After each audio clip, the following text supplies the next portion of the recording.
Carlo Ancelotti, Real Madrid'in sorununun ne olduğunu söyledi. AS gazetesi Mbappe ile ilgili neler söyledi? Defense Central gazetesi Arda Güler'in sağlık problemlerini açıkladı. Ferdi Kadıoğlu'ndan şov var. Kenan Yıldız'ın sakatlığı ciddi mi? Hepsi ve daha fazlası bu videoda olacak. Hazırsanız başlayalım. Barcelona La Liga'da yeniden lider oldu. Evet, 23 Nisan'da koltuğa oturan çocuklar gibi Real Madrid bir hafta sadece liderlik koltuğunda kaldı. Real Madrid zaten bu futboluyla şampiyonluğu falan hak etmiyor. Hiçbir oyuncusu şampiyonluğu hak etmiyor dostlar. Zaten Real Madrid taraftarları Arda Güler'i eleştirmeye başlamış ve gözden çıkarmaya başlamışlar arkadaşlar. Şekil A'da görüldüğü gibi bir sürü haber var. Bununla ilgili hepsini sizlerle beraber değerlendireceğiz. Bellingham ve Nico Paz'ı bir araya getirmenin bir yolunu bulmaya çalıştım. Ancak tıpkı Bellingham ve Arda'yı bir araya getirmenin zor olması gibi. Nico ile de aynı sorunu yaşardım. Savunma açığı ortaya çıkardı. Bence test geçerli. Tchouaméni yedek kulübesine gönderilir. Evet, Vinicius, Mbappe, Bellingham, Valverde, Tchouaméni Stiller. Carreras, Schlotterbeck, Romeo, Trent ve Courtois ilk 11'i yapmışlar. Yani hala 10 numara yok arkadaşlar takımda. İnanılmaz bir takım. Taraftarı da kör, kendisi de kör. Endrick, Lyon'a gelmeden önce Mbappe ve Camavinga ile konuştum. Bana büyük bir kulüp olduğunu söylediler. Sormana gerek yok, zaten büyük bir kulüp kendisi. Evet, sonunda beklenen haber, olması gereken. Rüdiger Benfica maçında ilk 11'de başlayacak. AS gazetesinin haberi. Real Madrid oyuncu konusunda temkinli davranmak zorunda kaldı. Maç kondisyonu tamamen yerine gelene kadar haftada 2 maç oynamasını istemeyecekler. O yüzden Osasuna maçında oynamadı dostlar. Como maçında tedbir amaçlı olarak oyundan çıkarılan Kenan Yıldız'ın durumu günlük olarak değerlendirilecek. Tutto Mercato gazetesinin haberi dostlar. Kenan'da bir sakatlık başına bela oldu, gidiyor o şekilde. Evet, bir Real Madrid taraftarı da. Tanrı bilir ki Arda Güler'den nefret etmiyorum. Ama bu noktada kitabı açıp konuşmaya başlamamız gerekiyor. Bugün Jude Bellingham olmadan orta sahada sergilediği performans kötüydü. Orta sahada o baskıyı kaldıramıyor. Eğer böyle devam ederse Nico Paz onu gelecek sezon yedek kulübesine oturtacak. Şaka değil demiş. Gelsin baba, oturtursun. Otursun Arda da. Bilmiyorum. Ne yapacaksa yapsın millet. Bilmiyorum artık. Real Madrid, Unai Emery'i gelecekteki teknik direktör adayı olarak düşünmüyor. AS gazetesinin haberi. Unai Emery ismini tamamen silmişler. Zidane da biliyorsunuz Fransa ile anlaşacak Dünya Kupası'ndan sonra.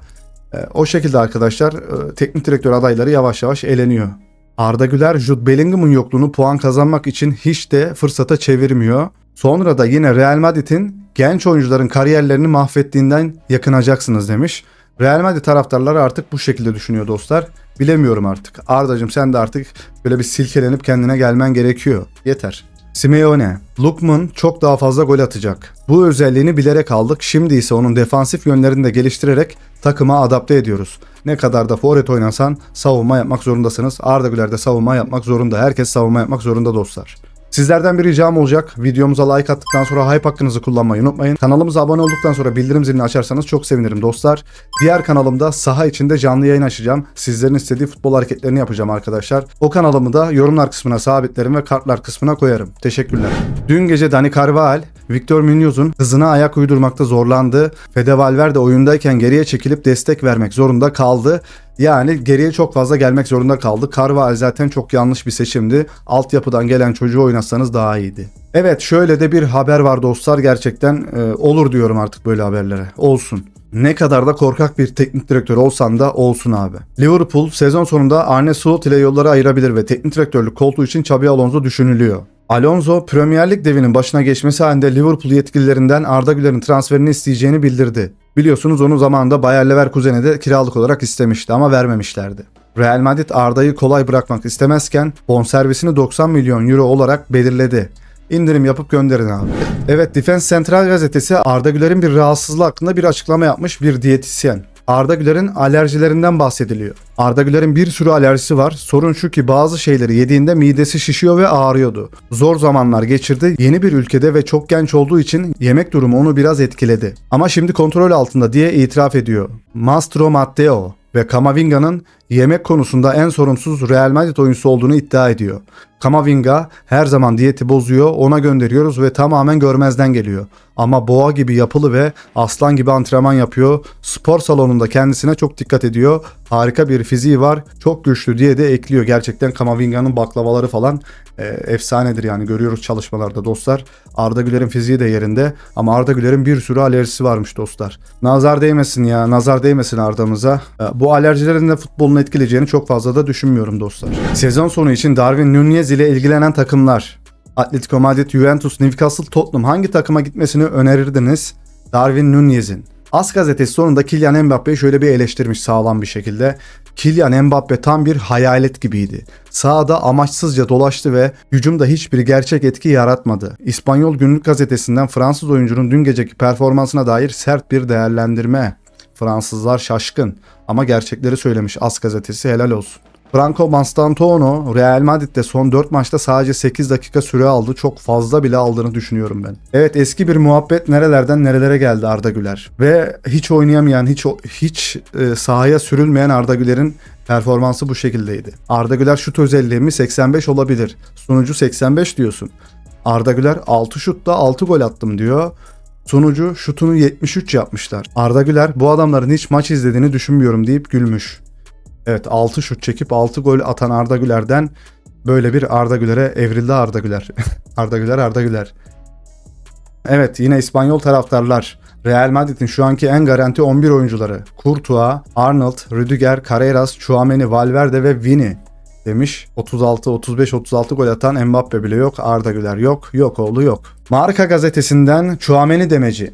Tchouaméni Arbeloa'nın sistemindeki önemini bir kez daha teyit etti. Takımın karmaşa içinde olduğu bir dönemde Osasuna'nın ilerlemesini engelleyerek ve orta sahada minimum düzeyde istikrarı koruyarak denge unsuru oldu. Jude Bellingham'ın sakatlığından bu yana Valverde'nin daha gerideki rolüne dönüşü, Kamavinga'nın parlak performansı ve Arda Güler'in daha tehlikeli bölgelere yaptığı ileriye dönük ataklarla orta saha hattı şekillendi. Ancak değişmeyen tek sabit rol Tchouaméni oldu. Arbeloa ona tam güven verdi ve bu da onu bu sezon en çok oyuna dahil olan oyunculardan birisi. Hatta Valverde'nin kanat bek pozisyonundaki sürelerini saymazsak orta sahada en çok kullanılan oyuncu haline getirdi Tchouaméni.